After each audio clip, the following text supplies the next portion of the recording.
Hospital and clinical pharmacy में आज हम पार्ट 11 कवर करने वाले हैं, टॉप 20 क्वेश्चंस।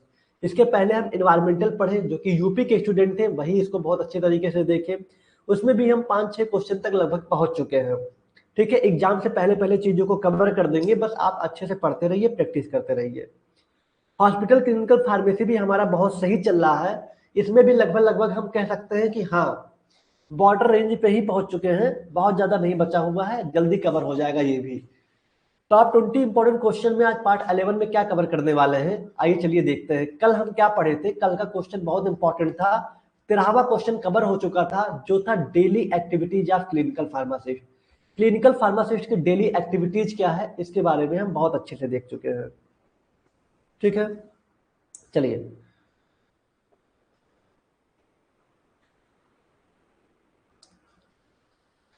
तो यहाँ पे क्लिनिकल फार्मासिस्ट की डेली एक्टिविटीज क्या यहाँ तक का आपका एकदम अच्छे तरीके से याद हो चुका है।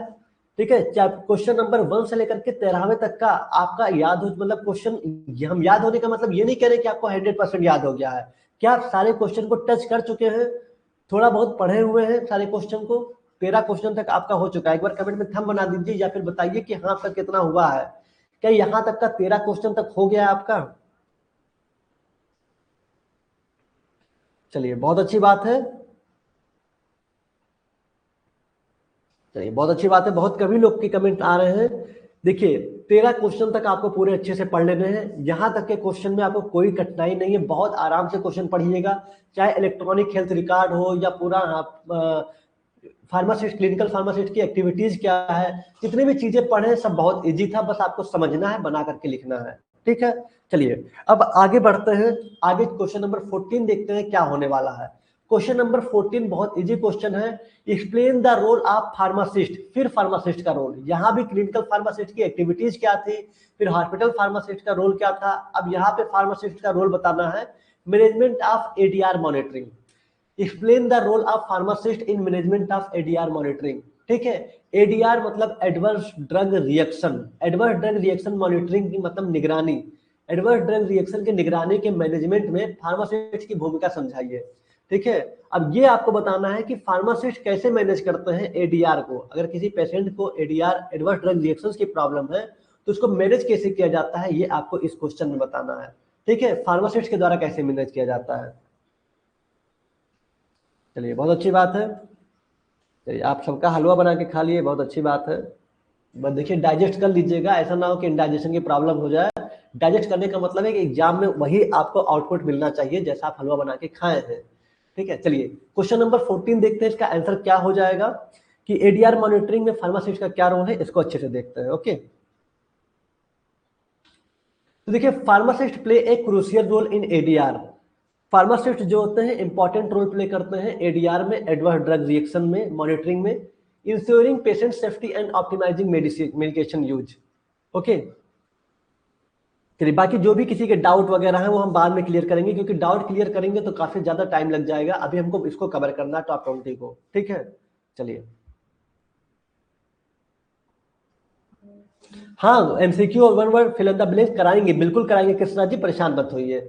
ठीक है, आई रेड हो रही है सर, पानी बह रहा है, कैसे क्या करें? आप पतंजलि का कुछ आता है, ड्रॉप आता है, पता कर लीजिएगा, पतंजलि का आता है। ज्यादा कुछ एंटीसेप्टिक एंटीबायोटिक यूज नहीं करने हैं, ड्रॉप पतंजलि का आता है। कोई दृष्टि करके क्या आता है उसको यूज करिए, आंखों के लिए बहुत अच्छा होता है। चलिए फार्मासिस्ट का क्या रोल है एडीआर के monitoring, ADR adverse drug reaction को निगरानी रखने के लिए किस तरह से फार्मासिस्ट मैनेज करते हैं, एडीआर को कैसे हैंडल करते हैं, इसके बारे में हमें पढ़ना है। Pharmacist play a crucial role in ADR monitoring. Pharmacist important role play करते हैं एडीआर के मॉनिटरिंग में, एडवर्स ड्रग रिएक्शन के मॉनिटरिंग में। सबसे पहले जानिए एडवर्स ड्रग रिएक्शन है क्या। वो सारे रिएक्शन जो हमारे बॉडी में होते हैं, देखिए दो तरह के होते हैं, एक साइड इफेक्ट होता है adverse drug reaction. Adverse drug reaction एक तरह का साइड इफेक्ट ही होता है। ठीक है, लेकिन कभी कभी क्या होता है ना कि जो साइड इफेक्ट आपके जैसे देखिए दवा के पीछे लिखा होता है या फिर बहुत सारी चीजें आप सर्च करेंगे साइड इफेक्ट मिल जाएगा, नाजिया, वोमिटिंग। इसमें क्या होता है कुछ अलग हो जाता है इफेक्ट। सपोज करिए कोई पेशेंट था, वो उसको बहुत तेज फीवर था, वो दवा खाया पैरासीटामॉल, पैरासीटामॉल दवा खाया बुखार उतरने के लिए। ठीक है, पैरासीटामॉल से बुखार तो उतर रहा है, लेकिन उसके बॉडी में अचानक से पूरे रेडनेस रेडनेस हो गया, स्वेलिंग हो गया, पूरा लाल हो गया। ठीक है, फिर उसके पूरे बॉडी में एक तरफ से सुन्न होने लगा, पैरालाइज होने लगा। यही सब होते हैं एडवर्स ड्रग रिएक्शन। इनको मॉनिटरिंग करना बहुत जरूरी है, ठीक है। तो फार्मासिस्ट इंपॉर्टेंट रोल प्ले करते हैं एडीआर में, एडीआर मॉनिटरिंग में। ये सुनिश्चित करते हैं, इंश्योर करते हैं patient safety and optimising medication use, ठीक है। पेशेंट सुरक्षित तरीके से रहे और सही तरीके से मेडिसिन का यूज करें। दियर रिस्पॉन्सिबिलिटी इंक्लूड, इसमें इनकी रिस्पॉन्सिबिलिटी क्या शामिल है? फार्मासिस्ट एडीआर मॉनिटरिंग में अहम भूमिका निभाते हैं, जिससे मरीज की सुरक्षा सुनिश्चित होती है और दवाओं का सही इस्तेमाल होता है, उनकी जिम्मेदारियां में शामिल है। ओके, ध्यान दीजिएगा।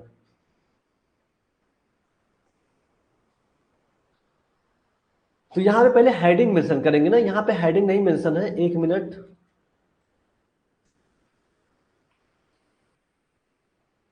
Explain the role of pharmacist in management of ADR monitoring. तो आपको यहाँ हेडिंग मेंशन करना है। हेडिंग को, यहाँ वाली हेडिंग को हम ऊपर नीचे लिख दे रहे हैं। आपकी हेडिंग जो रहेगी, रोल ऑफ फार्मासिस्ट, ये हेडिंग है आपका, ध्यान दीजिएगा। ये आपकी हेडिंग रहेगी ऊपर वाले। अभी ये हेडिंग आपकी कहाँ पे रहेगी? यहाँ पे। ये हेडिंग आपकी यहाँ पे रहेगी, जो हम नीचे लिख दे रहे हैं। जहाँ पे मेंशन नहीं है, हम नीचे हेडिंग लिख दे रहे हैं। हेडिंग मेंशन करना बहुत जरूरी है। रोल ऑफ फार्मासिस्ट, ठीक है, role of pharmacist in ADR monitoring, in ADR monitoring, ठीक है। ये आपकी हेडिंग रहेगी, उसके बाद बताइएगा, ठीक है। Role of pharmacist in ADR monitoring, ये आपकी मेन हेडिंग रहेगी सबसे पहले। उसके बाद फिर आप सारी चीजों को बताइएगा। यहाँ पे हेडिंग नहीं मेंशन है, पता नहीं कैसे, लेकिन आपको हेडिंग लिख के आना है। पहले आपको लिखना है role of pharmacist in ADR monitoring. ADR monitoring में फार्मासिस्ट का क्या रोल है, ठीक है। उसके बाद लिखिएगा pharmacist play a crucial role या फिर important role in ADR monitoring. Pharmacist का बहुत इंपॉर्टेंट रोल है एडीआर मॉनिटरिंग में, एडीआर की निगरानी में, जिससे सुनिश्चित करते हैं कि पेशेंट सुरक्षित रहे, वो दवाई जो यूज कर रहा है सही तरीके से यूज करे, ठीक है। चलिए आगे बढ़ते हैं। आइडेंटिफाइंग एडीआर, सबसे पहले तो एडीआर का पता लगाना, एडीआर की पहचान करना, ठीक है। Pharmacist carefully monitor drug therapy to detect potential adverse reaction early. Pharmacist संभावित प्रतिकूल प्रतिक्रियाओं का जल्दी पता लगाने के लिए दवा थेरेपी की सावधानी पूर्वक निगरानी करते हैं। पेशेंट की जो भी थेरेपी चल रहे होते हैं या जो भी दवा चल रही होती है, उनकी प्रॉपर तरीके से पूरा मॉनिटरिंग करते हैं, जिससे एडीआर का पहचान किया जा सके, उसका पता लगाया जा सके, ठीक है। सबसे पहली बात तो ये हो गया। दूसरा हो गया प्रिवेंटिंग। पहला तो आइडेंटिफाई मतलब होता है पता लगाना, पहचान करना, ठीक है। दूसरा आपका हो गया प्रिवेंटिंग एडीआर। प्रिवेंटिंग एडीआर में मतलब, प्रिवेंटिंग मतलब रोकना, प्रिवेंटिंग का मतलब होता है रोकना। बाय रिव्यूइंग ड्रग हिस्ट्रीज, ठीक है, ड्रग हिस्ट्री के बारे में रिव्यू करने के बाद, and prescription, they help prevent drug incompatibilities and interaction. दवाओं के हिस्ट्री प्रिस्क्रिप्शन की समीक्षा करके वे दवाओं की इनकम्पेटिबिलिटी और इंटरेक्शन को रोकने में मदद करते हैं, ठीक है। मतलब दवाओं का पूरा रिव्यू लेने के बाद, उनकी हिस्ट्री देखने के बाद, प्रिस्क्रिप्शन देखने के बाद, उनकी इंटरेक्शन, कोई ड्रग इंटरेक्शन तो नहीं हो रहा है, कोई ड्रग इनकम्पेटिबिलिटी नहीं हो रहा है। इनकम्पेटिबिलिटी का मतलब होता है कि ड्रग का अलग अलग नेचर होता है, फिजिकल नेचर, केमिकल नेचर, जो आप पढ़े होंगे फार्मास्यूटिक्स में, ठीक है। तो एक्चुअली पेशेंट को कौन सी दवा सूट कर रही है, किस नेचर की दवा सूट कर रही है, जो क्या दिया जा रहा है वो सूट कर रहा है, ऐसा तो नहीं उसके बॉडी में कोई अनचाहा इफेक्ट दिख रहा हो या एडवर्स ड्रग इफेक्ट दिख रहे हो, ठीक है। तो उसको पूरी तरीके से फार्मासिस्ट क्या करेंगे, रिव्यू करेंगे, उसको रोकने की कोशिश करेंगे। समझ में आ रहा है? सबसे पहले हम आपको क्या बता रहे हैं कि फार्मासिस्ट का क्या रोल है, कैसे वो एडीआर को मैनेज करते हैं। उसमें से आप लिखेंगे role of pharmacist in ADR monitoring, ठीक है। फार्मासिस्ट का क्या योगदान है एडीआर की निगरानी में, तो बहुत इंपॉर्टेंट योगदान है, जिससे पेशेंट की सुरक्षा और वो जो मेडिसिन यूज कर रहे हैं वो अच्छे तरीके से यूज करें। ये फार्मासिस्ट का मेन योगदान है, ओके। उसके बाद लिखिएगा, दूसरा पॉइंट लिखिएगा इसमें कि पहचान करना। पहले तो पहचान करना है कि एडीआर का पता कैसे लगाएं। तो फार्मास्यूट बहुत सावधानी से मॉनिटर करते हैं, निगरानी करते हैं ड्रग थेरेपी का। ड्रग थेरेपी का मतलब जो दवा उन लोग यूज कर रहे होते हैं, ठीक है। To detect potential adverse reaction early, मतलब सावधानी से जल्दी पता करने की कोशिश करते हैं कि कोई एडवर्स रिएक्शन शो कर रहे हैं कि नहीं कर रहे हैं। दूसरा है उनको रोकना, किसको, एडीआर को। पेशेंट की हिस्ट्री, जो भी दवा खा रहा था या जो भी प्रिस्क्रिप्शन मिल रहा है, या ठीक है, उनको प्रॉपर तरीके से जांच करना, रिव्यू करना, ठीक है, जिससे कोई ड्रग इंट्रैक्शन तो नहीं है, कोई इनकम्पेटिबिलिटी तो नहीं है कि जिस नेचर की दवा डॉक्टर को उसको चाहिए था पेशेंट को, वो नहीं मिल रहा है, ठीक है। अगर ऐसा होगा, उसके वजह से कोई इफेक्ट आएगा, तो फार्मास्यूटिस्ट उसको रोक देंगे तुरंत, ठीक है। पहले एडीआर को भी डिफाइन कर सकते हैं। हाँ, अंकित अवस्थी जी कह रहे हैं पहले कर सकते हैं। हाँ, चाहे तो आप पहले एडीआर को बता सकते हैं, लॉन्ग क्वेश्चन है, बता सकते हैं, लेकिन अगर ऐसे भी लिखेंगे तब भी कोई दिक्कत नहीं है। अगर आपको एडीआर को डिफाइन करना है तब भी बहुत अच्छी बात है, आप एडीआर को डिफाइन कर दीजिएगा, एडवर्स ड्रग रिएक्शन को। ठीक है, क्या बताएंगे इसका मेन पॉइंट इतना समझ लीजिए कि एडवर्स ड्रग रिएक्शन जो होते हैं ये अनवांटेड इफेक्ट, हमारे बॉडी में ड्रग का जो इफेक्ट होता है ये कोई अनवांटेड इफेक्ट होता है जो काफी ज्यादा हार्मफुल होता है।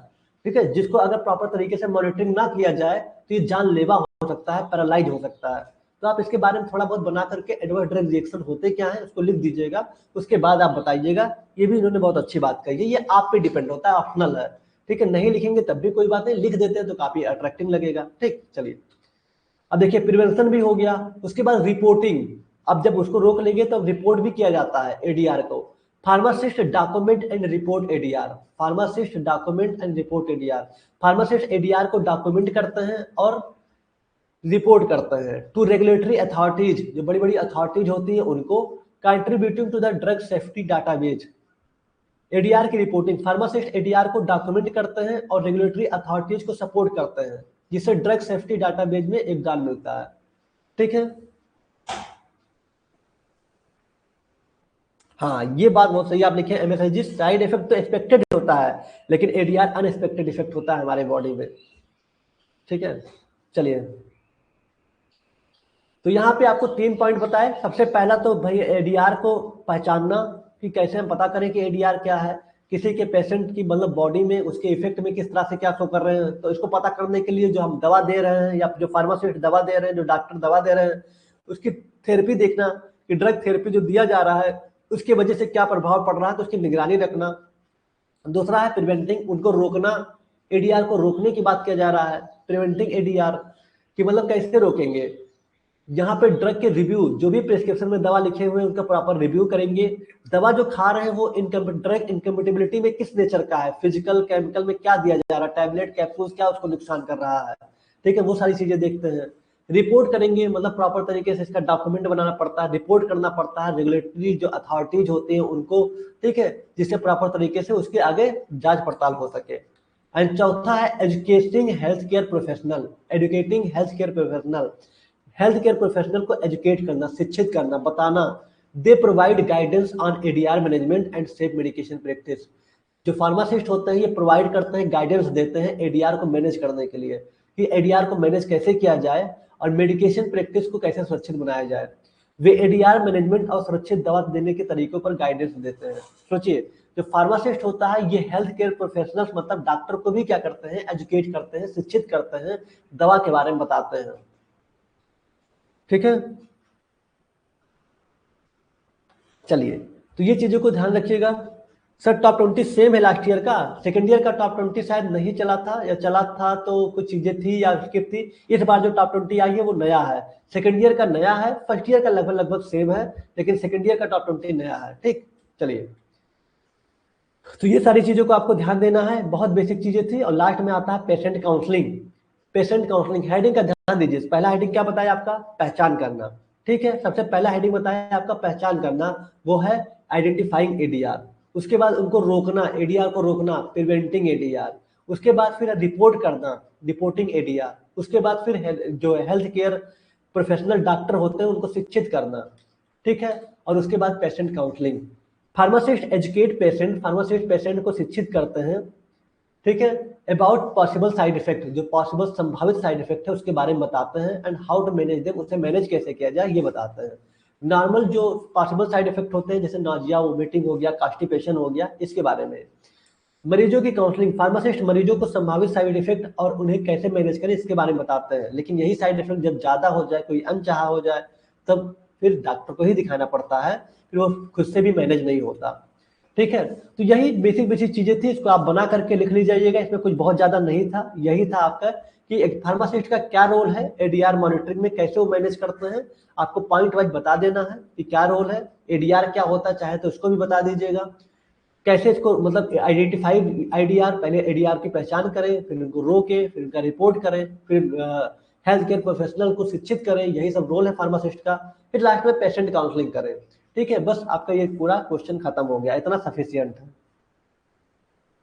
अब बताइए कि यह क्वेश्चन हो जाएगा, एडीआर की मॉनिटरिंग कैसे करते हैं, फार्मासिस्ट किस तरह से निगरानी करते हैं, ये सारे पॉइंट को आपको लिख देना है। ये क्वेश्चन हो जाएगा आपसे। चलिए बहुत अच्छा। अब नेक्स्ट क्वेश्चन पे आते हैं, नेक्स्ट क्वेश्चन पे आते हैं। ठीक है, नेक्स्ट क्वेश्चन पे आते हैं, क्वेश्चन नंबर हमारा 15वां। सोचिए टॉप 20 के 15 क्वेश्चन पे हम आ चुके हैं। टॉप 20 के, एक मिनट एक मिनट सर, अगर एडीआर आइडेंटिफाई ना हो तो क्या बोलेंगे उसे? अयान जी कह रहे हैं सर अगर ADR adverse drug reaction identify ना हो तो क्या बोलेंगे उसे? देखिए एडीआर एक होता क्या है, अनचाहा प्रभाव। ठीक है, तो सबसे पहली बात आइडेंटिफाई हो नहीं सकता कि ना हो। जब दवा पेशेंट खाता है या उसकी थेरेपी चल रही होती है खासकर हॉस्पिटल्स में, तब अचानक से उसके बॉडी में कोई चेंजेस आते हैं। ठीक है, वहीं से पहचान हो जाता है एडीआर का। ठीक है, अगर नहीं हो रहा है तो इसको नॉर्मल साइड इफेक्ट कह के देखा जाता है, लेकिन उसकी पहचान हो जाती है। ठीक है सर, लॉन्ग बहुत शॉर्ट में है। ठीक है, शॉर्ट में नहीं है, जितना पॉइंट है उतना सफिशियंट है। ठीक है, देखिए कभी कभी क्या होता है, कुछ चीजें शॉर्ट में ही रहती है, तब भी इसका नंबर मतलब नहीं है कि नंबर कट जाएंगे। यहाँ पे वो सारे पॉइंट है जो जरूरी होते हैं फार्मासिस्ट की एडीआर की मॉनिटरिंग के लिए। अब आप थोड़ा सा यहाँ पे मिक्स करिएगा ना, आप कुछ चीजों को ऐड कर दीजिएगा। जैसे किसी ने बहुत अच्छी बात बताई है कि यहाँ पे आप एडीआर के बारे में बता दीजिए कि एडीआर होता क्या है। ठीक है, अनवांटेड इफेक्ट जो होते हैं इसके बारे में आप बता दीजिए, एडीआर होते क्या है। उसके बाद हेडिंग रहेगा role of pharmacist in ADR, उसके बारे में बता दीजिए। ठीक है, उसके बाद फिर आप कर दीजिए इस तरह से point wise, identifying ADR, preventing ADR, reporting ADR, educating health care professional और पेशेंट काउंसलिंग। 5 सफिशियंट है। उसके बाद पहले आप थोड़ा सा वो बता करके इतना लिख सकते हैं, हमें लगता है इतना सफिशियंट है। ठीक है, चलिए सर, कॉलेज वाले फार्माकोलॉजी की प्रैक्टिकल कॉपी मांग रहे हैं, प्रैक्टिकल फाइल बनवाने के लिए बोल रहे हैं। देखिए प्रैक्टिकल फाइल तो बनाना पड़ेगा। प्रैक्टिकल फाइल कॉलेज वाले देते हैं इसलिए कहते हैं कि कॉलेज सिक्योर हो सके, ना कि आपको सिक्योर करना चाहते हैं। ठीक है, प्रैक्टिकल फाइल से ये होता है कि यहाँ पे प्रॉपर प्रैक्टिकल होते हैं। बच्चे देखिए प्रैक्टिकल की फाइल बनाए हुए हैं, उसी बेस पे आपको नंबर मिल जाता है। ओके, चलिए क्वेश्चन नंबर 15 है कि explain renal and thyroid function test. Important question है और इसको आप अच्छे से पढ़ेंगे। रीनल वाला जो है ये तो आप बायोकेमिस्ट्री में पढ़ेंगे, लेकिन यहाँ पढ़ लीजिएगा, इसको थोड़ा सा हम अलग तरीके से बताए हैं, बायोकेमिस्ट्री वाले से अलग, जो कि जरूरी है जानना। Renal and thyroid function test के बारे में अच्छे से देखते हैं कि क्या है रीनल और थायराइड फंक्शन टेस्ट। बहुत बेसिक है, अच्छा क्वेश्चन है, इसको भी हम लोग कर ले जाएंगे। ठीक है,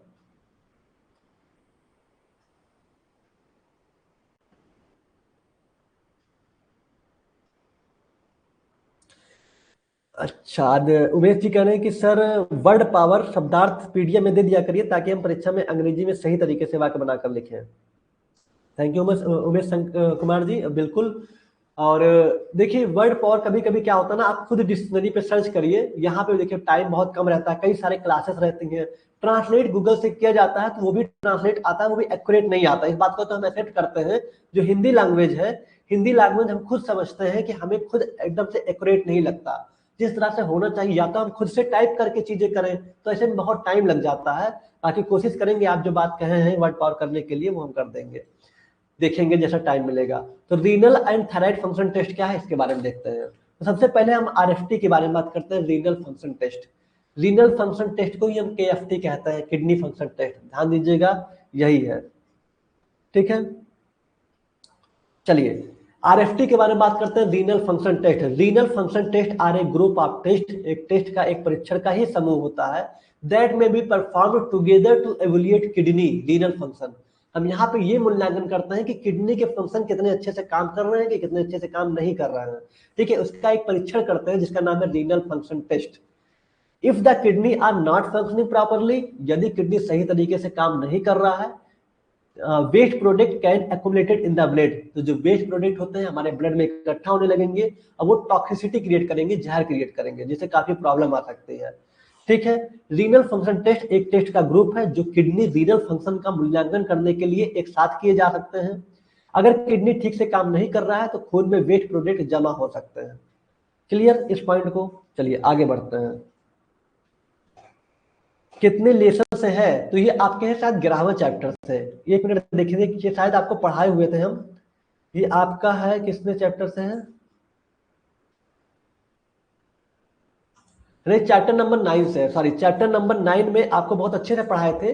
चैप्टर नंबर 9 है clinical laboratory test used in the evaluate of disease state, बीमारी की स्थिति के मूल्यांकन में इस्तेमाल होने वाले clinical laboratory test, hospital and clinical pharmacy का चैप्टर नंबर 9 से वो क्वेश्चन था। ठीक है, चलिए आपको क्लियर हो गया होगा, आगे बढ़ते हैं।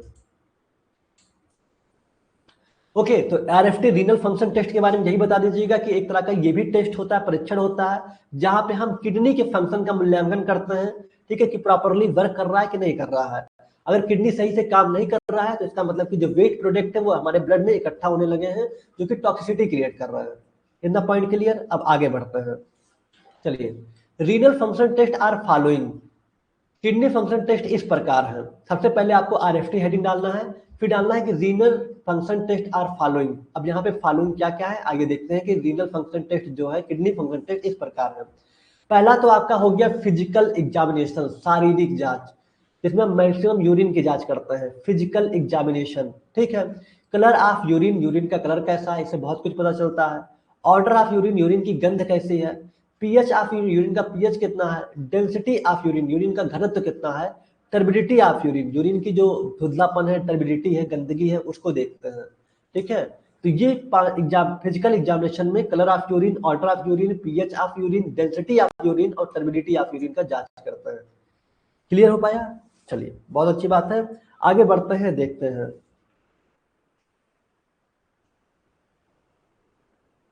टोटल 80 टेस्ट का नेम पता है सर? बहुत अच्छी बात है नरेंद्र कुमार जी, अगर आपको 80 का पता है तो आप इसको भी अपने हिसाब से जो आपको पता है वही लिखिएगा, बस आप यहाँ पे बस सरसरी निगाह से देखते चले जाइए। ठीक है, आगे बढ़ते हैं। पहला आपका हो गया फिजिकल एग्जामिनेशन। यहाँ पे बता रहे हैं कि जो किडनी फंक्शन टेस्ट है उसके बहुत सारे फॉलोइंग नियम, फॉलोइंग रूल्स है, क्या कहते हैं, फॉलोइंग परीक्षण है, वो क्या क्या है देखते हैं। जो किडनी फंक्शन टेस्ट के फॉलोइंग निम्नलिखित परीक्षण है उसमें से पहला है शारीरिक जांच, फिजिकल एग्जामिनेशन, जिसमें हम यूरिन की जांच करते हैं, यूरिन का कलर, यूरिन का गंध, यूरिन का पीएच, यूरिन की घनत्व, डेंसिटी और यूरिन की टर्बिडिटी। ठीक, दूसरा है आपका केमिकल एग्जामिनेशन, रासायनिक जांच। ठीक है, केमिकल एग्जाम, यहाँ पे शारीरिक जांच समझ में नहीं आया, फिजिकल होता है भौतिक जांच। ठीक है, फिजिकल एग्जामिनेशन का मतलब होता है भौतिक जांच, शारीरिक जांच नहीं लिखा जाएगा, यहाँ पे भौतिक जांच होगा। ठीक है, भौतिक जांच होगा, थोड़ा सा हमें कंफ्यूजन हो रहा था, शारीरिक जांच कैसे, शारीरिक जांच यहाँ नहीं कहेंगे, यहाँ भौतिक जांच कहेंगे कि हम यहाँ पे किडनी के केएफटी के भौतिक जांच के बाद बता रहे हैं। ठीक है, फिजिकल एग्जामिनेशन। ठीक है, आपके अकॉर्डिंग क्या होगा, क्या शारीरिक जांच सही था कि भौतिक जांच रहेगा? आपको क्या लग रहा है, फिजिकल एग्जामिनेशन का हिंदी क्या होगा?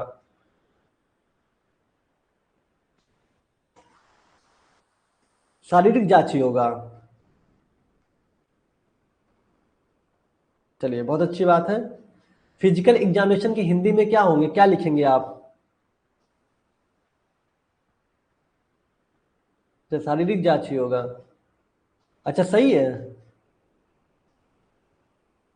चलिए, कोई बात नहीं, तो फिर वही कर दीजिएगा, हमें थोड़ा कंफ्यूजन हो रहा था, लेकिन करिए, हिंदी वाली चीजों में थोड़ा कंफ्यूजन होता है हमको, लेकिन कोई बात नहीं, समझ लेंगे।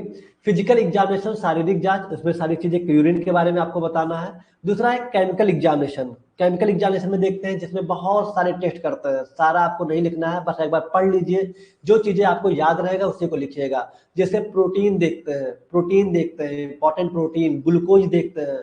ठीक है, कीटोन बॉडीज देखते हैं, बिलिरुबिन और बाइल साल्ट देखते हैं, ब्लड देखते हैं, ब्लड यूरिया देखते हैं, क्रिएटिनिन टेस्ट देखते हैं, क्रिएटिनिन क्लियरेंस टेस्ट देखते हैं, यूरिया क्लियरेंस टेस्ट देखते हैं, यूरिन ऑस्मोलेटिसिटी टेस्ट देखते हैं, यूरिन कंसंट्रेशन टेस्ट देखते हैं। ठीक है, तो बहुत सारे टेस्ट देखते हैं जो कि यहाँ पे मेंशन है, ध्यान रखिएगा। Protein, glucose, ketone body, bilirubin, bile salt, blood, blood में यूरिया। ठीक है, यूरिया नाइट्रोजन को देखना पड़ता है कि प्रॉपर तरीके से कितना है। ओके, क्रिएटिनिन टेस्ट देखते हैं, क्रिएटिनिन क्लियरेंस टेस्ट देखते हैं, जो मसल्स का वेस्ट प्रोडक्ट होता है उसके मेटाबोलाइट से बनता है। यूरिया क्लियरेंस टेस्ट देखते हैं। उसके बाद यूरिन ऑस्मोलेटिसिटी टेस्ट, जिससे हम ये देखते हैं कि प्रॉपर तरीके से किडनी वर्क कर रहे हैं कि नहीं कर रहे हैं, सारे फंक्शंस। यूरिन कंसंट्रेशन टेस्ट, जहाँ पे यूरिन की सांद्रता का जांच किया जाता है। ओके, तो ये सारे टेस्ट का नाम अगर आपको याद हो जाए तो बहुत अच्छी बात है, लेकिन कम से कम 5-6 अगर याद हो जाएंगे तब भी बहुत अच्छी बात है। ठीक है, हाँ, जीएफआर भी ऐड कर सकते हैं, जीएफआर भी आता है, आप आगे जीएफआर भी ऐड कर सकते हैं। ठीक है, जीएफआर भी ऐड कर सकते हैं, बिल्कुल। ठीक है, जो ग्लोमेरुलर फिल्ट्रेशन रेट होता है, आप जीएफआर को भी ऐड कर सकते हैं, लेकिन इतने सारे हैं, इतना हमें लगता है सफिशियंट था। आप फिजिकल एग्जामिनेशन में यूरिन के बारे में, यूरिन का कलर, यूरिन का ऑर्डर गंध, यूरिन का पीएच, डेंसिटी, ये देखते हैं। और केमिकल में हम जितने सारे आपको बताए हैं, जिनमें से आपको 5-6 याद कर लेना है। याद क्या करना है आपको, जो बायोकेमिस्ट्री में पढ़ाए थे किडनी फंक्शन टेस्ट में जितने पॉइंट थे, उसको भी आपको इस तरह से लिख देना है। ठीक है, चलिए आगे देखते हैं। हाँ, ब्लड यूरिया नाइट्रोजन इसमें नहीं है, खाली ब्लड यूरिया लिखा हुआ है, आप ब्लड यूरिया नाइट्रोजन बता सकते हैं। ठीक है, चलिए आगे अच्छी बात है ना, आपको आ रहा है, बस आपको लिखते चले जाना। इसलिए तो कहें कि आपको हेडिंग समझना है, लिखना अपने मन से है। आगे बढ़ते हैं, अब एक एक करके समझते हैं। ठीक है, चलिए कलर की बात करते हैं। नॉर्मल जो यूरिन होता है वो येलो एम्बर कलर का होता है। ठीक है, येलो पीला एम्बर कलर का होता है जो यूरिन होता है। रंग, डाइट और जो यूरिन की कंसंट्रेशन पर निर्भर करता है। Colour depend on diet and urine concentration, हम क्या खा रहे हैं उस पर डिपेंड करता है यूरिन का कंसंट्रेशन, यूरिन की सांद्रता। ठीक है, जो कलर डिपेंड होता है वो डाइट और यूरिन कंसंट्रेशन जो होते हैं इस पर डिपेंड करता है कि हम क्या खा रहे हैं।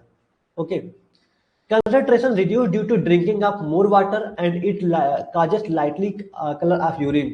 जो सांद्रता होता है reduced due to drinking of more water।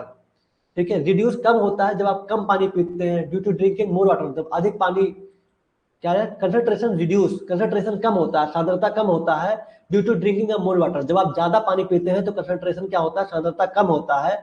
It causes lighter colour of urine, जिसका कारण होता है कि यूरिन का कलर क्या होता है, लाइट होता है। क्लियर, फिर से देखिए, नॉर्मल जो यूरिन होता है ये येलो अम्बर कलर का होता है। Colour depend on diet and urine concentration, colour जो डिपेंड होता है वो डाइट पे डिपेंड करता है, और यूरिन की सांद्रता जो होती है वो भी। कंसंट्रेशन कम होता है, अगर हम ज्यादा पानी पी रहे हैं तो उसकी सांद्रता कम होगी, क्योंकि सांद्रता कम होने का मतलब कि यूरिन का कलर जो होगा वो लाइटर होगा। ठीक है, लाइटर मतलब हल्का होगा। ठीक है, डार्क कलर यूरिन अगर आ रहा है, यूरिन का मतलब ज्यादा येलो आ रहा है, तो इसका मतलब डिहाइड्रेशन की प्रॉब्लम है। ठीक है, डिहाइड्रेशन की प्रॉब्लम है। रेड यूरिन आ रहा है तो show presence of RBC due to kidney damage. अगर रेड यूरिन आ रहा है तो इसका मतलब यूटीआई इन्फेक्शन से है, किडनी डैमेज के प्रॉब्लम से है। ये चीजें आप बता सकते हैं।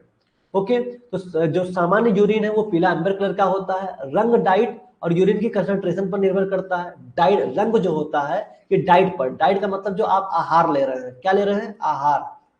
देखो, जो आहार खा रहे हैं, जो कलर होता है वो डाइट पे और उसकी जो कंसंट्रेशन है उस पर निर्भर करता है। ज्यादा पानी पीने से कंसंट्रेशन कम हो जाती है और इससे यूरिन का रंग हल्का हो जाता है। ओके, गहरे रंग का जो यूरिन है डिहाइड्रेशन का संकेत देता है। लाल यूरिन किडनी खराब होने के कारण आरबीसी में मौजूदगी दिखाता है। ओके, तो ये बेसिक पॉइंट है जिसको आप समझ करके लिख सकते हैं। ठीक है, चलिए आगे बढ़ते हैं। अब बात करते हैं गंध की, ऑर्डर की। अब बात करते हैं गंध ऑर्डर की।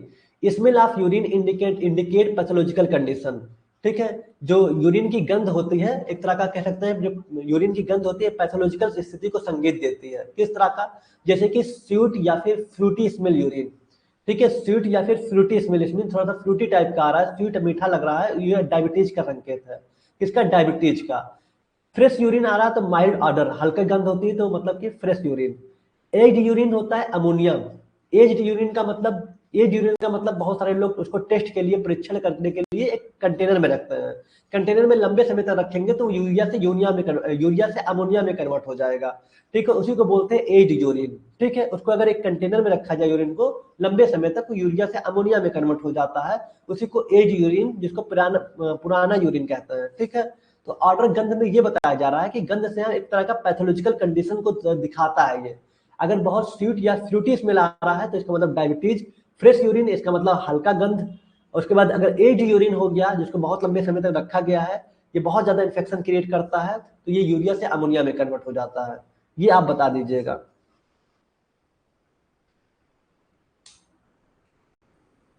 ठीक है, कह रहे सर आरबीसी नहीं आरसीबी, कहीं लिखा है क्या आरसीबी? आरबीसी लिखा हुआ है, कंफ्यूज मत करिए। ठीक है, चलिए आरसीबी आप देखते होंगे आईपीएल में, वहां सब भाई। चलिए, ऑर्डर हो गया, इसमें आप बहुत अच्छे तरीके से कलर को बता दिए। अब आगे बात करते हैं केमिकल एग्जामिनेशन की। इसमें आप खाली कलर और ऑर्डर को बता दीजिएगा, जैसे कि यहाँ पे है। क्या इतना समझ में आया हो तो आगे बढ़ा जाए।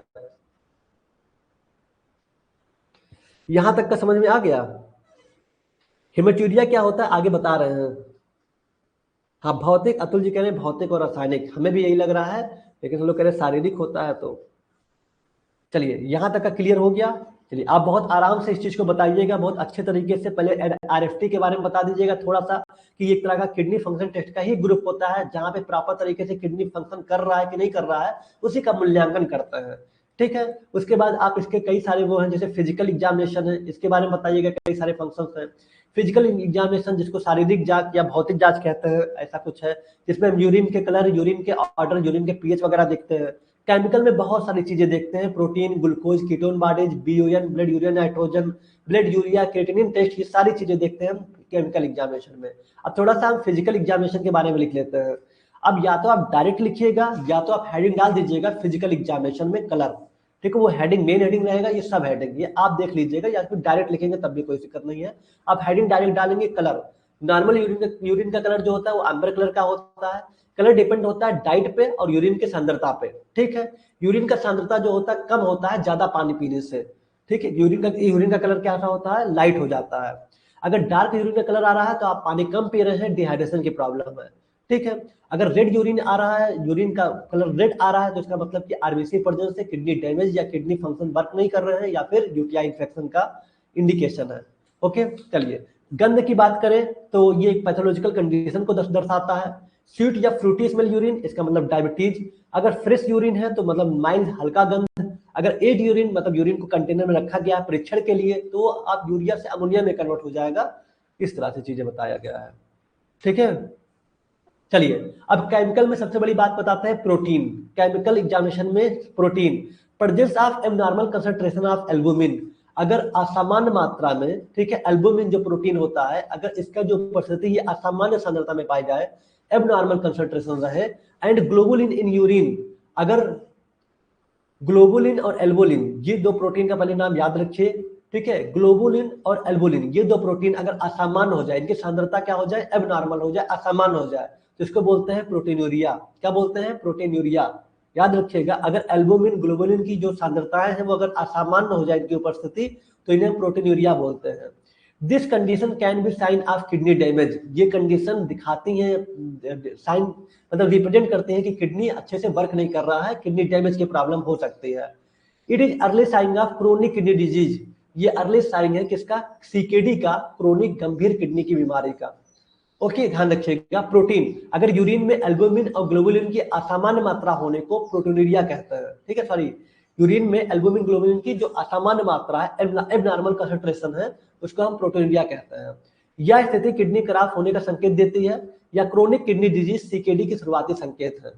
क्लियर हो पाया प्रोटीन के बारे में?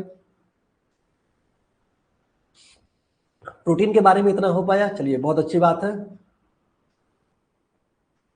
हाँ सर, अगर कोई पेशेंट ज्यादा मेडिसिन खा लेता है लगातार, उसकी यूरिन में बहुत दुर्गंध आने लगती है। टिंकू जी का कहना है कि अगर कोई सर बहुत ज्यादा एंटीबायोटिक्स वगैरह कोई मेडिसिन खा लेता है तो उसके भी यूरिन में कुछ ना कुछ चेंजेस आते हैं, बहुत एलवेस हो जाता है। क्यों होता है ऐसा? आप बहुत अच्छे से जानते हैं कि हमारे बॉडी में बहुत सारे बायोकेमिकल रिएक्शंस होते हैं। ठीक है, यूरिन में बहुत सारी चीजें पाई जाती हैं। ठीक है, प्रोटीन पाया जाता है, इलेक्ट्रोलाइट पाया जाता है, बहुत सारी चीज, ग्लूकोज पाए जाते हैं। अगर आप कोई मेडिसिन खाए किसी डिजीज की वजह से, आपको यही तो बायोकेमिस्ट्री का सबसे लास्ट क्वेश्चन बताए थे, abnormal constituents of urine, urine की असामान्य घटक, उसके बारे में बहुत अच्छे से बताया था कि कोई डिजीज या फिर मेटाबॉलिक कंडीशन की वजह से यूरिन का कलर चेंज होता है, जो कि इंडिकेट करता है अलग अलग बीमारियों का। तो दवा खाते कब है, जब हमें कोई बीमारी है, और बीमारी होगा तो यूरिन के कलर पे थोड़ा बहुत फर्क आएगा। ठीक है, और दवा खाने से और फर्क आएगा क्योंकि वो एक्टिविटी चेंज होती रहती है। ठीक, चलिए तो प्रोटीन हो गया। उसके बाद आपका ग्लूकोज। ठीक है, ग्लूकोज, अगर presence in glucose in urine, अगर यूरिन में ग्लूकोज प्रेजेंस है, इसको बोलते हैं ग्लाइसूरिया। याद रखिएगा, सारे पॉइंट बहुत इंपॉर्टेंट है। अगर यूरिन में ग्लूकोज प्रेजेंट है तो इसको बोलते हैं glycosuria. It occurs due to diabetes mellitus, ये तब पाया जाता है जब किसी को डायबिटीज मिलेटस मतलब डायबिटीज की प्रॉब्लम हो। डायबिटीज, इसको हम आम भाषा में शुगर कहते हैं, डायबिटीज की प्रॉब्लम हो। मेडिकल कंडीशन में से हम डायबिटीज मिलेटस कहते हैं। ठीक, हाइपरथायरॉयडिज्म मतलब बहुत ज्यादा थायराइड ग्लैंड, थायराइड हार्मोन से बढ़ जाना, हाइपरथायरॉयडिज्म, एंड काजिंग सिंड्रोम, और बहुत सारे सिंड्रोम का कारण बनना। ओके, ध्यान रखिएगा, अगर यूरिन में ग्लूकोज की मौजूदगी है तो उसको ग्लाइसूरिया कहते हैं, या डायबिटीज मिलेटस, हाइपरथायरॉयडिज्म और कुशिंग सिंड्रोम के कारण होते हैं। ठीक है, ध्यान दीजिएगा। उसके बाद है, अगर यूरिन में फ्रैक्टोज की मात्रा प्रेजेंट है, यूरिन में अगर फ्रैक्टोज की मात्रा प्रेजेंट है तो उसको फ्रैक्टोन्यूरिया कहते हैं। अगर ग्लेक्टोज, ये सब क्या है, ये सब कार्बोहाइड्रेट ही तो है। अगर ग्लेक्टोज प्रेजेंट है तो उसको ग्लाइकोसूरिया कहते हैं, लैक्टोज प्रेजेंट है तो लैक्टोसूरिया कहते हैं, पेंटोज शुगर प्रेजेंट है तो पेंटोसूरिया कहते हैं। इस पॉइंट को याद रखिए, कभी कभी एमसीक्यू पूछ लेता है। अगर ग्लूकोज प्रेजेंट है तो उसको ग्लाइकोसूरिया कहते हैं, ये तब होता है जब डायबिटीज की प्रॉब्लम हो। ये सारे शुगर हैं, ये जितने भी आप हैं सब कार्बोहाइड्रेट शुगर हैं, ठीक है। सबका अपना अलग अलग एग्जाम्पल आप देखे होंगे ना कार्बोहाइड्रेट में, तो वही सब शुगर है। अब अगर इनका लेवल यूरिन में पाया जाता है, अगर ये प्रेजेंट होते हैं तो डायबिटीज मिलेटस या डायबिटीज के सिम्टम्स है। तो अगर ग्लूकोज है तो ग्लाइकोसूरिया, फ्रेक्टोज है तो फ्रेक्टोसूरिया, ग्लेक्टोज है तो ग्लेक्टोसूरिया, लैक्टोज है तो लैक्टोसूरिया, पेंटोज है तो पेंटोसूरिया। ठीक है, बस खाली लास्ट में सूर्या लगा दीजिएगा, बाकी तो लगभग आपको याद ही हो जाएगा नाम से ही। ठीक है सर, दो क्वेश्चन है, एक हिंदी में आ रहा है और दूसरा इंग्लिश में आ रहा है, तो क्या करें? बलराम जी, दो क्वेश्चन है, एक हिंदी इंग्लिश में तो आता ही है, पेपर आपका हिंदी और इंग्लिश दोनों में मिलेगा। तो आप इंग्लिश वाले क्वेश्चन को अटेम्प्ट करिए। पार्ट ए से, मतलब जो अगर पार्ट ए लॉन्ग क्वेश्चन बताना चाह रहे हैं तो पार्ट ए लिखिए, क्वेश्चन नंबर 1 लिखिए, उसमें जो भी हेडिंग है उसको इंग्लिश में लिखिए। बाकी अगर आप हिंदी इंग्लिश मिक्स समझाना चाहते हैं तो बीच में हिंदी इंग्लिश मिक्स समझाइए। एग्जाम्पल वगैरह कोई है, एग्जाम्पल को इंग्लिश में लिखिए, और जो अगर हिंदी में बड़ा एग्जाम्पल है तो हिंदी में समझा दीजिए, नहीं तो अगर छोटा है तो इंग्लिश में ही समझा दीजिए। ठीक है, चलिए आगे बढ़ते हैं। फ्रेक्टोज की अगर प्रेजेंस है फ्रेक्टोज तो उसको फ्रेक्टोसूरिया, ग्लेक्टोज ग्लेक्टोसूरिया, लैक्टोज लैक्टोसूरिया, और पेंटोज पेंटोज है तो पेंटोसूरिया। ये सारी चीजें आपको ध्यान रखना है। आगे बात करते हैं टीएफटी के बारे में। देखिए टीएफटी के बारे में इतना बेसिक चीजें आप बता दिए। हालांकि आप चाहें तो दो तरीके से बता सकते हैं, जैसा कि हम बताए हैं आपको बायोकेमिस्ट्री में। कैसा बताए हैं, चलिए अगर आपको दिखा दे एक बार। या तो आप इसको इस तरह से बता सकते हैं, रीनल फंक्शन टेस्ट को, या तो आप पूरी यूरिन को इस तरह से बता सकते हैं, या तो जैसे आप बायोकेमिस्ट्री में लिखे हुए हैं। कैसे? अगर हम आपको दिखाएं, हम कहाँ पे है, ये यहाँ पे आपको पढ़ाए हुए थे जब आपको, तब आपको बताए थे दो तरीके से कर सकते हैं। यहाँ पे अगर हम बात करें, किसके बारे में हम बात करें, एक मिनट। हाँ, रीनल फंक्शन टेस्ट के बारे में, किडनी फंक्शन जिसको कहते हैं, आप ऐसे भी बता सकते हैं कि किडनी के क्या function, removal of waste product, पहले किडनी के फंक्शन को बता सकते हैं। वेस्ट प्रोडक्ट को रिमूव करता है, वाटर इलेक्ट्रोलाइट को रेगुलेट करता है, एसिड बेस को बैलेंस करता है, ब्लड प्रेशर को रेगुलेट करता है। ये किडनी के फंक्शन बता दिए। उसके बाद आप चाहे तो ऐसे ही डायग्राम, मतलब टेबल बना करके बता सकते हैं। सीरम क्रिएटिनिन का नॉर्मल रेंज इतना होता है, लेकिन जानते हैं इसमें जो न्यूमेरिकल डाटा वो जल्दी याद नहीं होते। न्यूमेरिकल डाटा जो नॉर्मल वैल्यू है याद नहीं हो पाते हैं, इसलिए इसको थोड़ा सा समझ पाना दिक्कत होता है। इसीलिए आप, हमें लगता है वही वाला बेटर है जो आप पढ़े हैं, जिसमें आप यूरिन, फिजिकल में आप यूरिन के बारे में बता दिए, केमिकल में बहुत सारी चीजें जिसको आपको याद हो सके, उसको आप लिखते चले जाइएगा अच्छे तरीके से। ठीक है, बाकी यहाँ पे आप ब्लड यूरिया नाइट्रोजन का नॉर्मल रेंज कितना होता है, ठीक है, सीरम क्रिएटिनिन का नॉर्मल रेंज कितना होता है, क्रिएटिनिन क्लीयरेंस टेस्ट क्या होता है, ग्लोबुलर फिल्ट्रेशन रेट क्या होता है, आप ऐसे भी पढ़ के बता सकते हैं। लेकिन हमें लगता है कि वाला बेटर है जो आप पढ़ रहे थे। ठीक है, तो इसको हम चेंजेस नहीं करेंगे, जो आप पढ़ रहे थे वही हमें बेटर लग रहा है यहाँ वाला। ठीक है, चलिए आगे बढ़ते हैं।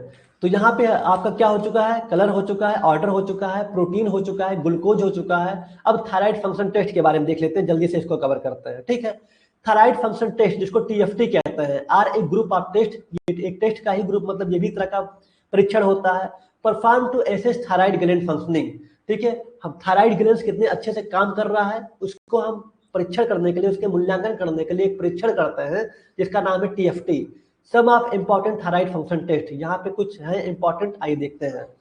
Thyroid function test TFT, thyroid function test thyroid gland की कार्यप्रणाली का आकलन करने के लिए किए जाने वाले टेस्ट का एक समूह है। कुछ महत्वपूर्ण थायराइड फंक्शन टेस्ट इस प्रकार है, अब वो क्या है समझते हैं। पहला है TSH, T3, free T3, T4 हो गया, फ्री T4, टीबीजी, कैल्किटोनिन और थायरोग्लोबिन। ये सारी चीजें जिसको आपको ध्यान रखना है, इसमें से भी आपको जितना याद हो सकेगा उतना याद करिएगा। ठीक है, टीएसएच होता है थायराइड स्टिमुलेटिंग हार्मोन। उसके बाद T3 होता है ट्राई आइडोथायरोन टेस्ट। T3 होता है, फ्री T3 होता है जिसको फ्री आइडोथायरोनिन टेस्ट कहते हैं। T4 होता है थायरोक्सिन टेस्ट। फ्री T4 होता है फ्री थायरोक्सिन। टीबीजी होता है थायराइड बाइंडिंग ग्लोबुलिन और कैल्किटोनिन, उसके बाद थायरोग्लोबुलिन। ये सारे टेस्ट में से आप देख सकते हैं, इसके नाम भले लिख दीजिएगा, अंदर भले ना लिखिएगा लेकिन नाम लिख दीजिएगा। ये सब थायराइड फंक्शन टेस्ट में यूज किए जाते हैं। हाँ, बायोकेमिस्ट्री बिल्कुल लिख सकते हैं आप, यही वाला बायोकेमिस्ट्री में लिख सकते हैं, बायोकेमिस्ट्री वाला यहाँ लिख सकते हैं, कोई दिक्कत नहीं है। लेकिन वहाँ थायराइड नहीं था, बायोकेमिस्ट्री में खाली किडनी फंक्शन टेस्ट है, लीवर फंक्शन टेस्ट है, KFT, LFT और लिपिड प्रोफाइल टेस्ट है, उसी को यूजना है। यहाँ तो खाली आपका जो थायराइड वाला है यहीं पे है। TSH होता है थायराइड स्टिमुलेटिंग हार्मोन, T3 होता है ट्राई आइडो थायरोनोनिन टेस्ट, फ्री T3 होता है, फिर उसके बाद फ्री T4 होते हैं, TBG होता है, कैल्सिटोनिन होता है, थायरोग्लोबुलिन होते हैं। ये नाम है, इसको आप अच्छे से देख सकते हैं किसके, थायराइड फंक्शन टेस्ट के, उसके मूल्यांकन करने के लिए उसका जो टेस्ट होता है उसमें सारी चीजें पॉइंट आती हैं। चलिए अब TSH की बात करें, thyroid stimulating hormone test. TSH की बात करें, thyroid stimulating hormone, this test is done check the TSH level in the blood sample. ठीक है, ये जो टेस्ट होता है इसको चेक करते हैं कि TSH level, thyroid stimulating hormone का अपने ब्लड सैंपल में, इसको चेक करते हैं। ठीक है, यह टेस्ट खून के सैंपल में TSH लेवल की जांच करने के लिए किया जाता है। TSH level that are too high या too low may be sign a thyroid problem. अगर TSH का लेवल बहुत ज्यादा बढ़ा या बहुत कम हुआ तो ये थायराइड प्रॉब्लम को बताता है। TSH का लेवल बहुत ज्यादा या बहुत कम होना थायराइड की समस्या को संकेत देता है। TSH is produce by the pituitary gland, pituitary gland से TSH प्रोड्यूस होता है। नॉर्मल वैल्यू जो होता है 0.4 से 4 mml होता है। ठीक है, 0.4 से 4 आप लिख सकते हैं mml। ठीक है, mml क्या होता है, mml होता है मिलीमोल्स पर लीटर। ठीक है, मिलीमोल्स पर लीटर, मिलीमोल्स पर लीटर। ठीक है, मिलीमोल्स पर लीटर होता है, 0.4 से 4 mml होता है। इसको हम MUL भी कह सकते हैं, या तो mml कहें या इसको हम MUL कह सकते हैं। ठीक है, मिली यूनिट पर लीटर। ओके, चलिए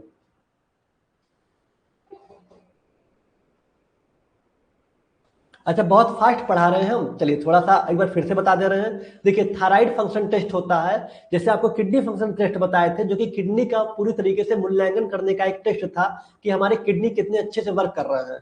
ऐसे ही थायराइड फंक्शन टेस्ट ये देखा जाता है कि जो थायराइड हार्मोन्स होते हैं वो कितने अच्छे से वर्क कर रहे हैं। ये चीज का पता लगाने के लिए हम एक परीक्षण करते हैं जिसका नाम है थायराइड फंक्शन टेस्ट।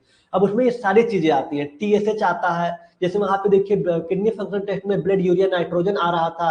ठीक है, क्रिएटिनिन टेस्ट आ रहा था, और ग्लोबुलर फिल्ट्रेशन रेट आ रहा था, यूरिन फंक्शन टेस्ट आ रहा था उसी में। ऐसे ही यहाँ पे बहुत सारे आ रहे हैं, TSH थायराइड स्टिमुलेटिंग हार्मोन आ रहा है, T3 आ रहा है, फ्री T3 आ रहा है, T4 आ रहा है, फ्री T4, TBG, कैल्किटोनिन, थायरोग्लोबुलिन। ये आपके नाम है जो दिए गए, सबका परीक्षण किया जाता है थायराइड फंक्शन टेस्ट में। उनमें से सबसे पहला जो बताया गया TSH, ये भी इसको हम चेक करते हैं, या एक टेस्ट खून के सैंपल में TSH लेवल की जांच करने के लिए किया जाता है। अगर बहुत ज्यादा या बहुत कम पाया जाता है तो इसका मतलब थायराइड की समस्या हो सकती है। ठीक है, TSH पिट्यूटरी ग्लैंड द्वारा बनाया जाता है। इसका जो सामान्य वैल्यू है 0.4 से 4 mml होता है। mml क्या होता है, मिलीमोल्स पर लीटर। ठीक है, चलिए आगे बढ़ते हैं। उसके बाद देखिए सिग्निफिकेंस, इसका महत्व क्या है। अगर TSH का लेवल हाई होता है इसका मतलब कि insufficient thyroid hormone, hypothyroidism, hypothyroidism की प्रॉब्लम होती है। TSH का लेवल अगर ज्यादा होता है, थायराइड हार्मोन की कमी होती है, जिसको हाइपोथायरॉयडिज्म कहते हैं। ठीक है, चलिए ओके, ध्यान दीजिएगा। इसको मोल्स के अलावा आप MUL कर सकते हैं, मिली यूनिट पर लीटर हो सकता है। क्लियर, चलिए आगे बढ़ते हैं। दूसरा देखिए T3, जिसको हम ट्राई आइडोथायरोनिन टेस्ट कहते हैं, ट्राई आइडोथायरोनिन टेस्ट जिसको T3 कहते हैं, इसी में चेक होता है थायराइड फंक्शन टेस्ट में। This test detect hyperthyroidism. Hypo तो आपको समझ में आ गया कि हम TSH लेवल को चेक करते हैं। अब हम हाइपर की बात करते हैं। हाइपर का मतलब ज्यादा। हाइपरथायरॉयडिज्म इज ए कंडीशन, एक ऐसा कंडीशन है in which the thyroid gland make too much thyroid hormone. Thyroid gland जो होता है यहाँ से ज्यादा थायराइड हार्मोन बन रहे हो। ठीक है, हाइपरथायरॉयडिज्म एक ऐसी स्थिति है जिसमें थायराइड ग्रंथि बहुत अधिक थायराइड हार्मोन बनाती है। सामान्य मान जो नॉर्मल वैल्यू होता है वो 100 से 200, मतलब 100 से 200 mg पर डेसीलीटर, mg पर डेसीलीटर होता है। नॉर्मल वैल्यू जो होता है T3 का 100 से 200 mg पर डेसीलीटर होता है। इसके सिग्निफिकेंस की बात करें, अगर T3 लेवल हाई होता है तो हाइपरथायरॉयडिज्म, अगर लो होता है तो हाइपोथायरॉयडिज्म। ठीक है, हाइपर का मतलब ज्यादा, हाइपर का मतलब कि इसका रेंज ज्यादा हो गया, हाइपो का मतलब कम हो गया। ठीक है, बहुत बेसिक बेसिक है, आराम से याद कर लीजिएगा। ठीक है, चलिए आगे बढ़ते हैं। अब फ्री T3 और फ्री ट्राई आइडोथायरोनिन क्या होता है।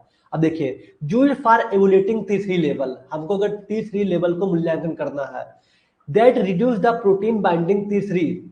देखिए, इसका इस्तेमाल T3 लेवल का मूल्यांकन करने के लिए किया जाता है जो प्रोटीन बाइंडिंग T3 को कम करता है।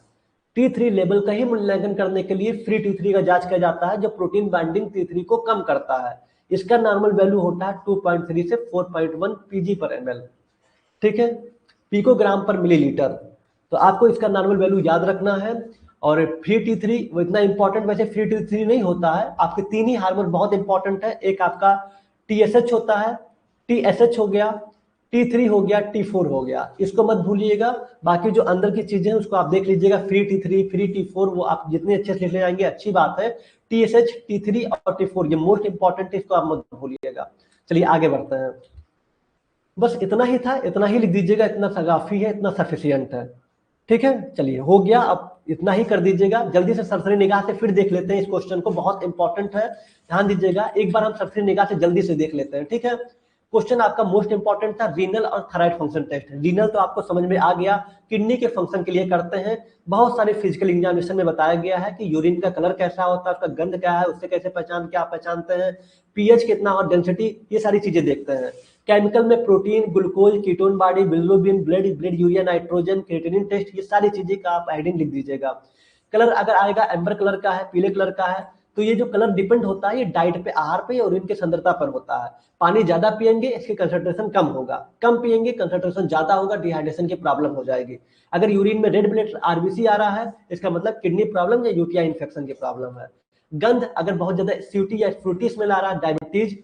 फ्रेश यूरिन है मतलब हल्का गंध। एड यूरिन का मतलब यूरिन को कंटेनर में रखा गया है एक्सपेरिमेंट के लिए, जो कि सबसे ज्यादा इन्फेक्टेड होता है, तो यूरिन यूरिया से अमोनिया में कन्वर्ट हो जाता है, इसलिए पुराना पेशाब अमोनिया लिखा हुआ है, ठीक है। प्रोटीन के बारे में बता दिया गया है कि इसमें एल्बुमिन, ग्लोबुलिन होते हैं, अगर ये असामान्य हो जाए इसकी सांद्रता तो प्रोटीनूरिया हो जाता है, किडनी डैमेज के संकेत देता है ये, ठीक है। ग्लूकोज बता दिया गया, अगर ग्लूकोज पाया जा रहा है हमारे यूरिन में जिसको हम ग्लाइकोसूरिया कहते हैं, जो कि डायबिटीज मिलेटस डायबिटीज का संकेत देता है। फ्रेक्टोज फ्रेक्टोसूरिया, ग्लेक्टोज ग्लेक्टोसूरिया, लैक्टोज लैक्टोसूरिया, पेंटोज पेंटोसूरिया, ठीक है। थायराइड फंक्शन टेस्ट, जहां पे एक तरह का थायराइड हार्मोन के बारे में चेक किया जाता है, थायराइड के बारे में पता लगाया जाता है टीएफटी से, ठीक है। यहाँ के सारे फंक्शन को देख लीजिए, TSH, T3, free T3, T4, free T4, TBG, thyroid binding globulin, calcitonin या फिर थायरोग्लोबिन। अब सारा तो आपको लिखना नहीं है, बस खाली TSH के बारे में बता दीजिए कि अगर ये भी एक तरह का ब्लड टेस्ट होता है, अगर TSH का लेवल ज्यादा होता है या बहुत कम होता है तो ये थायराइड प्रॉब्लम को बताता है, ठीक है। ये पिट्यूटरी ग्लैंड से प्रोड्यूस होता है, नॉर्मल रेंज है 0.4 से 4 मिलीमोल्स पर लीटर, ठीक है, ध्यान रखिएगा। सिग्निफिकेंस की बात करें, अगर TSH के लेवल का हाई होता है इसका मतलब थायराइड हार्मोन्स इनसफिशिएंट है, अपर्याप्त है, इनकी कमी है, जिससे प्रॉब्लम होगी हाइपोथायरॉयडिज्म की, ओके। T3 जिसको ट्राई आइडोथायरोनिन कहते हैं, ओके। ये टेस्ट हाइपरथायरॉयडिज्म का पता लगाने के लिए किया जाता है और हाइपोथायरॉयडिज्म दोनों का पता चल जाता है, ठीक है। अगर हाइपरथायरॉयडिज्म एक ऐसा कंडीशन है जहां पे thyroid hormone make too much thyroid hormone, ठीक है। थायराइड ग्लैंड जो होते हैं make too much thyroid hormone, thyroid gland से बहुत कम थायराइड हार्मोन निकलते हैं, ओके। थायराइड ग्रंथि बहुत कम थायराइड हार्मोन बनाती है, नॉर्मल रेंज जो होता है 100 से 200 mg पर डेसीलीटर होता है। लेवल अगर हाई है तो हाइपरथायरॉयडिज्म, अगर T3 का कम है तो हाइपोथायरॉयडिज्म, ठीक है, कम ज्यादा की बात हो रही है। बस फ्री T3 के बारे में आप लिख दीजिएगा, देख लीजिएगा। ये भी इस तरह का क्या किया जाता है कि जो प्रोटीन बाइंडिंग T3 होता है उसको कम करने में हेल्प करता है फ्री T3, ठीक है। चलिए, तो इतने बारे में आप अच्छे से समझ चुके हैं। थोड़ा सा क्वेश्चन देख लेते हैं। Blood urea nitrogen is increase, BUN अगर बढ़ता है, liver failure, renal failure, hyperthyroidism या फिर हाइपोगैल्सीमिया, BUN का लेवल अगर बढ़ता है तो क्या होगा। चलिए, BUN का लेवल बढ़ता है, हाँ शाम की क्लास होगी, हाँ बिल्कुल सही। अगर BUN का लेवल बढ़ता है तो इसका मतलब रीनल फेलर, किडनी फेलर की प्रॉब्लम है। ब्लड यूरिया नाइट्रोजन, ठीक है, ध्यान दीजिएगा, ब्लड में यूरिया नाइट्रोजन की मात्रा बढ़ जाना, ये किडनी फंक्शन टेस्ट में आप पढ़े होंगे, ये रीनल फेलर होगा। नॉर्मल TSH लेवल अप्रॉक्सिमेटली, जो TSH का लेवल होता है नॉर्मल कितना होता है, नॉर्मल TSH लेवल कितना होता है 0.4 से 4। यूनिट को आप छोड़ दीजिए, यूनिट अगर आप नहीं समझ में आ रहा तब भी कोई बात नहीं। 5 से 10, 10 से 20 या 20 से 30, बताइए नॉर्मल कितना होता है। बहुत अच्छा, वेरी गुड। सेकंड का जो ऑप्शन होगा वो ए वाला होगा, 0.4 से 4 होता है, ठीक है। जो कि आप देख पा रहे हैं। इस तरह से भी आप इसको याद कर सकते हैं। थायराइड फंक्शन टेस्ट को आप ऐसे भी लिख सकते हैं, TSH T3 T4 free T3 free T4, full form इसका लिखा है, नॉर्मल रेंज लिखा हुआ है और फंक्शन क्या लिखा हुआ है, इस तरह से भी बता सकते हैं। ठीक है, चलिए T3 और T4 दोनों डिक्रीज होते हैं, अगर sorry increase T3 and T4, अगर T3 T4 का लेवल बढ़ता है विथ डिक्रीज TSH और TSH का घटता है, ध्यान दीजिएगा T3 और T4 दोनों का लेवल क्या हो रहा है, बढ़ रहा है, और TSH क्या हो रहा है, घट रहा है। क्या सुझाव देंगे? हाइपोथायरॉयडिज्म, हाइपर यूथाइड स्टेट या फिर रीनल फेलर? बताइए, यूथायराइड स्टेट या फिर रीनल फेलर। अगर T3 T4 का लेवल बढ़ रहा है, T3 T4 का लेवल बढ़ रहा है और TSH घट रहा है, तो बताइए क्या देंगे आप? बहुत अच्छा, हाइपर थायरॉयडिज्म। ठीक है, हाइपर थायरॉयडिज्म, T3 T4 का लेवल अगर बढ़ रहा है, ठीक है, और TSH घट रहा है, तो ये हाइपर थायरॉयडिज्म को संकेत देगा। ध्यान दीजिएगा, थायराइडिज्म हाइपर थायरॉयडिज्म मतलब ज्यादा होना। ओके, बी राइट आंसर है। तो बस यही था, इससे ज्यादा हमें लगता है कि और नेक्स्ट क्लास में कराएंगे। इसको ध्यान रखिएगा, 3 बहुत इंपॉर्टेंट क्वेश्चन थे जो पहले करा चुके थे, आगे बहुत सारी चीजें देखेंगे। तो आज की क्लास में यही इतना, काफी लंबा क्लास हो गया, और अभी जस्ट हमारी फिर केमिस्ट्री की क्लास है फर्स्ट ईयर में, बड़ी मेहनत पड़ जा रहा है, लेकिन चलिए कोई बात नहीं। मिलते हैं थोड़ी देर आपसे, नहीं सॉरी, हम शाम को मिलेंगे, मिथिलेश सर की क्लास अभी चलेगी थोड़ी देर बाद। ओके, चलिए, thank you so much, thanks for watching. मिलते हैं नेक्स्ट क्लास में, तब तक अपना ख्याल रखिए, अच्छे से रहिए, tata bye bye, take care. अच्छे से मेहनत करिए, किडनी फंक्शन टेस्ट और थायराइड फंक्शन टेस्ट के बारे में देख लीजिएगा। और क्या पढ़ाए थे आपको? पढ़ाए थे हम ADR मॉनिटरिंग के बारे में, इसको देख लीजिएगा बहुत अच्छे तरीके से। आज का बहुत अच्छा क्वेश्चन था, दोनों आप अच्छे से कर लीजिएगा, ज्यादा टाइम नहीं बचा है, आपका हॉस्पिटल जल्दी खत्म हो जाएगा। ठीक है, चलिए, okay, thank you so much, thank for watching, love you all, good day, take care. Okay, PDF हम अपलोड कर देंगे, PDF हम इसको अपलोड कर देंगे। ओके।